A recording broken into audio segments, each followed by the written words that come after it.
Hello there! And welcome to the channel. I'm Sakra Bambaspis, and today I'd like to give those of you who are new to DBD or just want to broaden their horizons a few tips on how to make the best out of just a few easily accessible perks.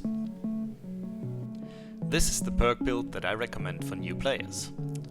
It's got 3 very basic perks that every player can access without having to level other survivors than the one they like to play. Then there is Mac Thomas's teachable perk Sprint Burst.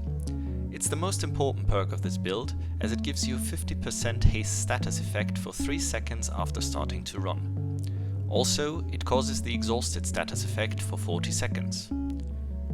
If you're not familiar with the exhausted effect, it's basically just a little heart that's displayed right about here on your screen and that has no other effect than being a sort of cooldown for your exhaustion perks.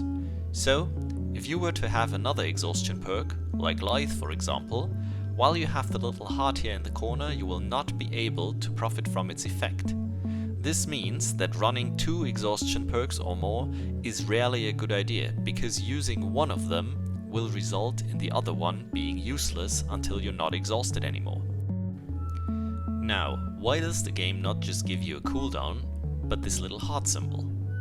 That's because exhaustion works a bit differently. Exhaustion will only count down its remaining seconds while you are not running. Walking or crouching, however, is fine and reduces exhaustion.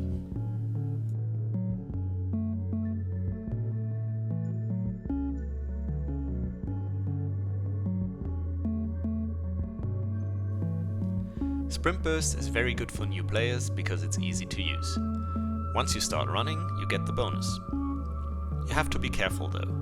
When the game starts and you start running immediately, you will trigger Sprint Burst, be afflicted by exhaustion, and have to wait until the exhaustion has passed to use it again. So be mindful of that. Don't start the game running, but just kind of slowly walk towards the first generator that you see and start working on it.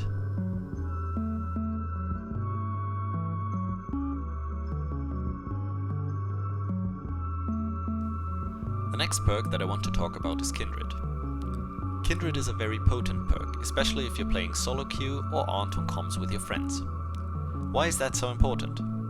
Well, information is one of the most crucial things in DBD, for survivors as well as for killers, and Kindred gives you lots of information that otherwise you wouldn't be getting.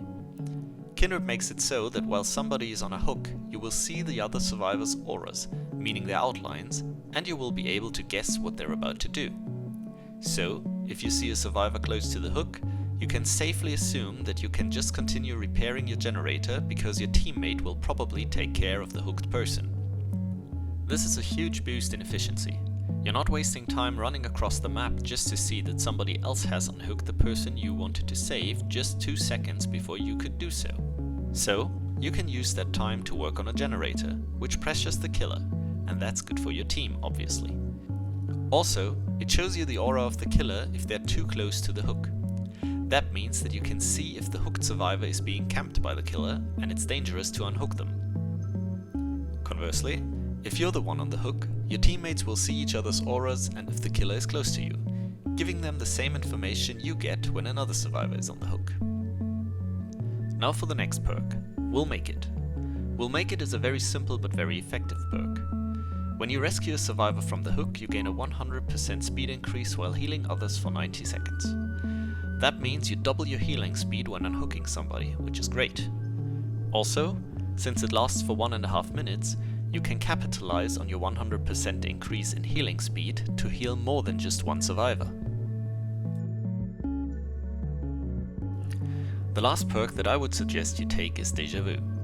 Deja Vu shows you the auras of 3 generators that are in close proximity to one another, and gives you a 6% repair speed bonus on these gens. The most important part of this perk, however, is not the speed increase, but that it shows you 3 generators.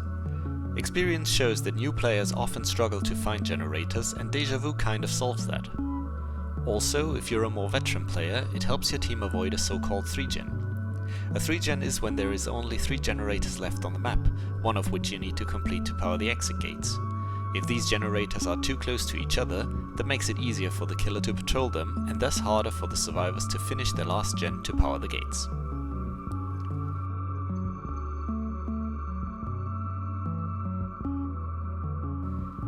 Now let's see how they play. As a new player, you shouldn't try to go for fancy loops or pallet stuns right away. For now, you should focus on learning the basics. Try to find generators as soon as you can, work on them, and once you see that the killer is coming near you, run in the opposite direction by holding Shift and W. Sprint Burst will help you immensely with this by giving you haste, extending the chase against everything but ranged killers like Huntress or Deathslinger. And even if the killer gets you and hits you, your strategy doesn't change. Hold W and use the burst of speed that you get from being hit to get as far away as possible. This way, you might not win the chase, but at least you buy your teammates quite some time. This of course doesn't mean that you shouldn't eventually try to start looping etc, but it's a great strategy to help your team in getting the basics of the game down before you move on to the more complicated stuff.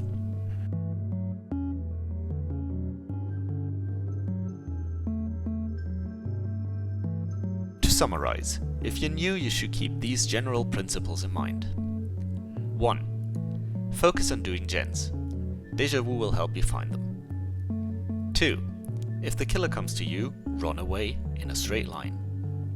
And 3. If a teammate is hooked, use Kindred to gauge if others are going for the save.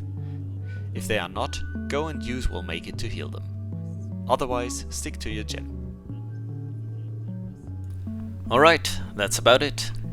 I hope you enjoyed this short video, and if you've got any suggestions or requests, be sure to voice them in the comments.